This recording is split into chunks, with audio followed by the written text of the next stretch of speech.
નમસ્કાર દર્શક મિત્રો, ગુજરાત બુલેટિનમાં આપનું સ્વાગત છે। અમદાવાદમાં 16મીએ ઈદે મિલાદ અને 17મીએ ગણેશ વિસર્જન હોવાથી પોલીસ અસામાજિક તત્વો પર બાજ નજર રાખશે।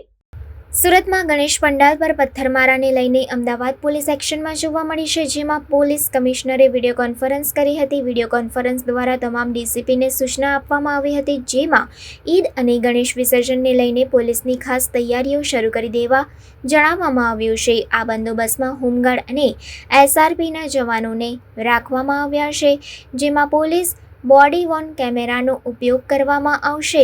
ઉપરાંત વધુ ભીડ હશે ત્યાં સુરક્ષા માટે પોલીસ તૈનાત કરવામાં આવશે। આ ઉપરાંત પોલીસ દ્વારા સોશિયલ મીડિયા પર પણ ખાસ વોચ રાખવામાં આવશે। ગુનાહિત ઇતિહાસ, કોમી પ્રવૃત્તિમાં સંડોવાયેલ આરોપીઓ પર પોલીસની બાજ નજર રહેશે। અમદાવાદ શહેરમાં ઈદે મિલાદ અને ગણેશ વિસર્જન આ બંને તહેવારોની એકસાથે ઉજવણી અમદાવાદ શહેરની જનતા હર્ષોલ્લાસપૂર્વક કરી રહી છે। અમદાવાદ શહેરમાં તાજેતરમાં રથયાત્રા બંદોબસ્ત પણ ખૂબ જ સરસ રીતે પૂરા થયા છે। સાથે સાથે મોહરમની ઉજવણી પણ અમદાવાદ શહેરના નાગરિકોએ કોમી એકલાસભર્યા વાતાવરણમાં કરેલી છે। એ જ પરંપરાને આગળ ધપાવતા અમદાવાદ શહેરની શાંતિપ્રિય જનતા દ્વારા હાલમાં અમદાવાદ શહેરના અનેક વિસ્તારોમાં જાહેર ઉત્સવ સ્વરૂપે ગણેશ મંડપોની સ્થાપના કરવામાં આવેલી છે। અમદાવાદ શહેરમાં અલગ અલગ 7 ઝોનમાં મળીને કુલ 627 જેટલા શ્રીજીની પ્રતિમાઓની સ્થાપના કરવામાં આવેલી છે, જે જાહેર ઉત્સવ તરીકે ઉજવાય છે। એ ઉપરાંત માનતાના એમની પોતાના અંગત જે નાના નાના ગ્રુપમાં લાવવામાં આવતો હોય એવા ગણપતિની સંખ્યા તો આના કરતાં પણ અનેક ગણી વધારે છે। આ જે ગણેશ સ્થાપના થયેલી છે 627 જેટલી મોટી મૂર્તિઓની સ્થાપના થઈ છે, એના વિસર્જન માટે અમદાવાદ મ્યુનિસિપલ કોર્પોરેશન દ્વારા રિવરફ્રન્ટ અને અન્ય વિસ્તારોમાં અલગ અલગ કુલ 50 વિસર્જન કુંડની પણ વ્યવસ્થા કરવામાં આવેલી છે। અમદાવાદ શહેરમાં ગણેશ વિસર્જન જે છે એ 17 તારીખે મોટા પાયા પર થશે। એ સિવાય 3 દિવસે, 5 દિવસે, 7 દિવસે એમ પણ ગણેશ વિસર્જન કરવામાં આવતું હોય છે।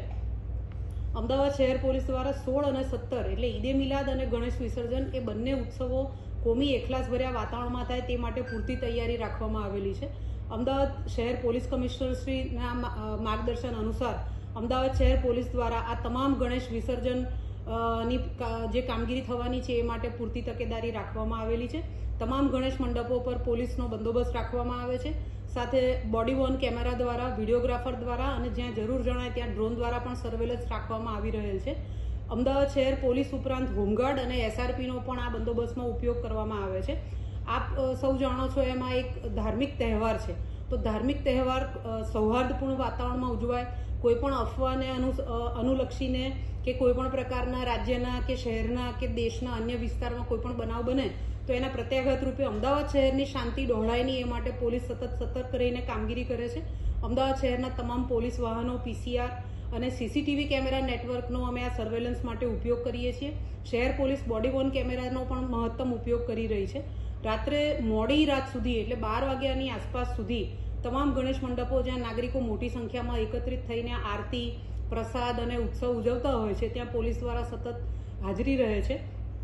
આ ગણેશ મંડપોની અંદર કોઈ પણ પ્રકારનો અનિચ્છનીય બનાવ ન બને, ત્યાં દર્શન માટે આવતા નાગરિકો કે જાહેર માર્ગ પર ફરતા નાગરિકોને કોઈ પણ પ્રકારની અસુવિધા ના થાય અને શહેર પોલીસની કાયદો અને વ્યવસ્થાની પરિસ્થિતિ જળવાઈ રહે એ માટે પોલીસ દ્વારા સતત પેટ્રોલિંગ રાખવામાં આવી રહ્યું છે। થાણા અધિકારીઓ અને અન્ય શાખાના અધિકારીઓ દ્વારા પણ શહેર વિસ્તારમાં સતત પોલીસ પ્રેઝન્સ જળવાઈ રહેલી છે અને કોઈપણ પ્રકારની અફવાઓને સોશિયલ મીડિયામાં સર્ક્યુલેટ કરવામાં ન આવે અને નાગરિકોને ગેરમાર્ગે દોરવામાં ન આવે એના માટે શહેર પોલીસ દ્વારા સોશિયલ મીડિયા પર પણ સતત વોચ રખાઈ રહેલી છે।